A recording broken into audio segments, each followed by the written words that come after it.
Hey, welcome back for another NASCAR race review. I'm finally back. I skipped last week because I had a bad day and the race was boring, so sorry about that. This Bristol race was really good and it was actually really refreshing.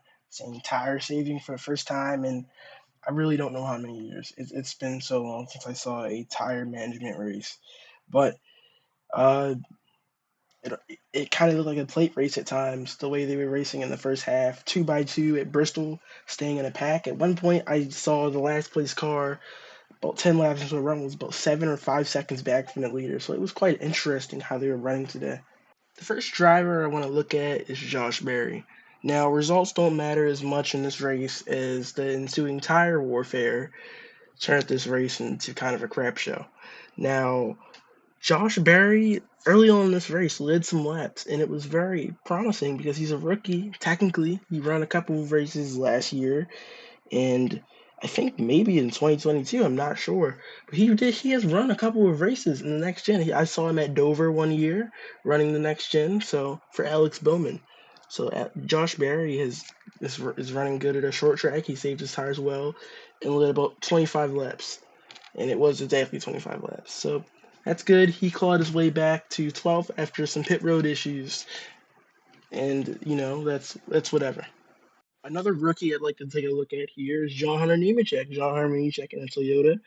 He finished sixth. Now, because this race was a crap show, results don't matter as well that much. But John Hunter getting up there in his brand new car, it's a brand new team. They finished sixth. That's worth mentioning. So good job, John Hunter Nemechek. Brad Keselowski had an impressive day.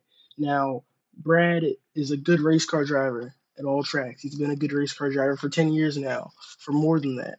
But Brad Keselowski finished third at his brand new race team. Now, not brand new, but a couple years old now. Now, technically, it's an old race team, but under his ownership, it's kind of new, right? So, this team finished third today. So, good job, Brad Keselowski. I don't know if this is his best finish at this team, but unless he's finished second, this will be his best finish at RFK. Brad Keselowski did say he liked the race, and he said, "quote This is a fun race. A bit extreme though with the tire wear he was talking about." So Brad Keselowski liked this race, and a lot of the other short track guys like this race. Martin Truex, Denny Hamlin said tire saving came into play. So I guess tire saving in a race is pretty good. I liked it. Now on to my favorite part of these videos. How about those Toyotas? Okay, right? Toyota came out and just completely stomped the show. I mean, we came out with the mop, and I say we like it was me and the Toyota, but we came out with the mop and mopped those guys up, right? Okay, cool. Now Denny Hamlin, your race winner. Denny Hamlin, he ran an amazing race. I mean, that's all I can say. He saved his tires, and I think on that green flag run where he saved his tires and let Ty Gibbs pass him, I think that won Denny Hamlin the race. Now, Denny Hamlin, grew up racing late models, so he knows how to save a tire or two. Denny Hamlin led 200 something laps, so good job, Denny Hamlin. Now on to his teammate, Ty Gibbs. Ty Gibbs led 137 of them, so that's good for Ty Gibbs, right?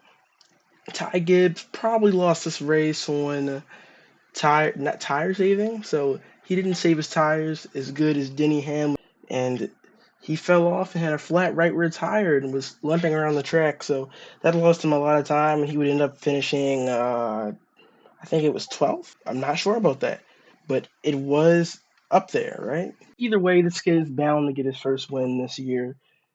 Me being younger than him, how am I calling him a kid? Now on to Kyle Busch. On a sad note, Kyle Busch had a bad day as normal. It's what we're starting to see here in 2024. Kyle Busch, he ran good. He led 5 laps at the start of the race. He got up there to the front and ran just like normal Kyle Busch at Bristol. Now, Kyle Busch ended up drifting back. He had a very big issue where he would limp around the racetrack for about 10 laps, I think it was, and then he would finally blow the right rear tire or left rear tire, and then he would be out of it. Now, listening to Kyle Busch's radio, He couldn't have pit because he would have been screwed if he went a lap down or 2 laps down, however he may have went at Bristol. But they instructed him to stay out there, and he did, and that was the result. Kyle Busch would end up having a couple more moments throughout the day where he would end up crashing or coming pretty close to it because of Goodyear tire failures. Now, finally, what we have all been waiting for. Let me adjust my seat in my chair for this. The tires! What the heck happened, Goodyear? Oh my goodness. I mean, I've never seen anything like this, except for like Texas of 2022, I think it was, or maybe Indianapolis of 2010, I think it was. I don't know, man. This is a bad race. I mean, this was almost like the F1 race in Indianapolis. This is horrible. I don't know what happened. But the racing was good. It made the racing good. I don't know how Goodyear did it. It was a complete mistake. This cannot be replicated because of the things I'm about to tell you in a second. Now, this probably happened because there was no rubber laying down on the track. No rubber could get burned into the track.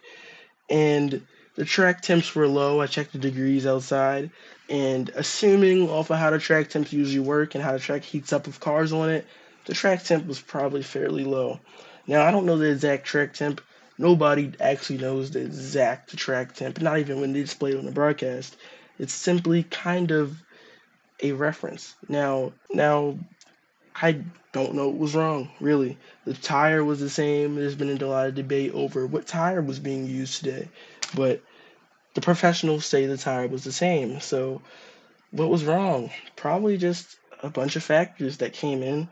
Cold day, kinda. Not cold day, but it was an overcast day, cool track temp, and the resin on the surface. That is the big thing, the resin on the surface. Now, I don't know what's going on with the resin. Are they going to add resin to other tracks? Are they going to add it to Dover, another concrete track I'll be at later this year?